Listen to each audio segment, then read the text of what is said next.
नमस्कार प्यारे बच्चों, अब आप इस विषय के वीडियोज एक साथ भी देख सकते हैं। इसके लिए वीडियो के नीचे मेरी चैनल का नाम है, तो चैनल में जाके प्ले लिस्ट में जाएंगे तो इस विषय के वीडियोज एक साथ देख सकेंगे।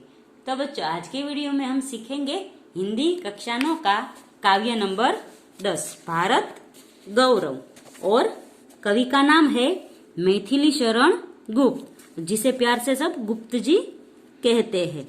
तो यह भारत गौरव है वो एक काव्य है जो भारत भारती नामक काव्य में से लिया गया है, जो उसका छोटा सा अंश है। भारत भारती है जिनमें 3 खंड में देश का अतीत, वर्तमान, भविष्य चित्रित है। गुप्त जी ने भारत के अतीत का गौरवशाली चित्र प्रस्तुत किया है और उन्होंने विशेषताओं के आधार पर उसे विश्व के शीर्षों यानी सबसे प्रमुख, सबसे ऊंचा पद पर प्रतिस्थापित किया है। इस काव्य में कवि ने भारत सभ्यता और संस्कृति का गौरव गान किया है। इसके साथ साथ आर्यों के महान जीवन के आदर्शों का भी चित्रण किया गया है। तो भारत के गौरव रूपी है आर्य, जो हमारे संस्कृति है, आर्य संस्कृति, उसके बारे में भी इस काव्य में बताया गया है। और भारत का गौरव का गुणगान किया गया है कि भारत है वो सबसे पहला देश है और यहाँ पर ही आकर सभी संस्कृतियों ने विकास किया है।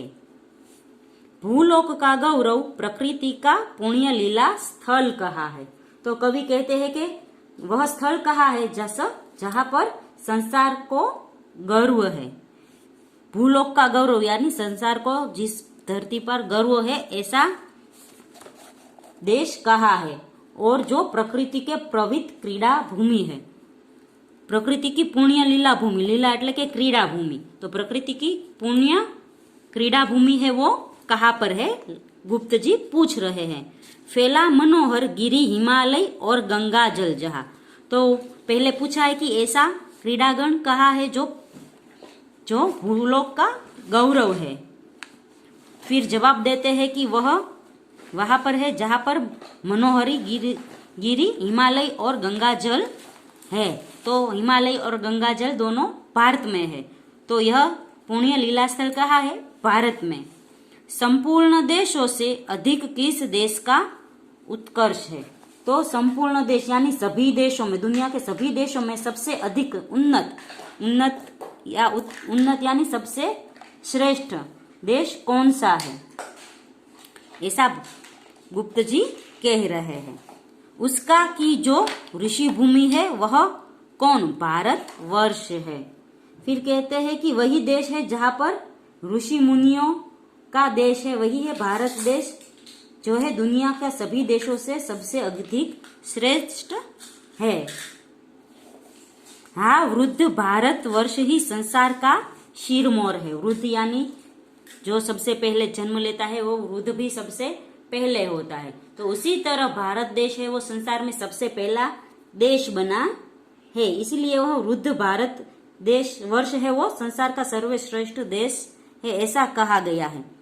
ऐसा पुरातन देश कोई विश्व में क्या और है। पुरातन यानी बहुत पुराना, तो ऐसा पुराना कोई देश विश्व में और नहीं है, जो भारत ही है वो सबसे पुराना देश है। भगवान की बहुभूतियों का यह प्रथम भंडार है। तो भगवान की बहुभूतियां यानी जो श्री कृष्ण है, राम है, सभी ने यहाँ पर ही जन्म लिया है, भारत की धरती पर ही जन्म लिया है। विधि ने किया नर सृष्टि का पहले यही विस्तार है, और विधाता ने भी सबसे पहले नर सृष्टि का यही विकास किया है। ब्रह्मा जी ने मानव सृष्टि का विस्तार यही पर से किया है। यह पुण्य भूमि प्रसिद्ध है, इसके निवासी आर्य है। तो भारतवर्ष ऐसी भूमि है जो पवित्र भूमि हो और सारे विश्व में प्रसिद्ध है। इसके निवासी कौन है, तो इसके निवासी आर्य है। विद्या कला कौशल सबके जो प्रथम आचार्य है।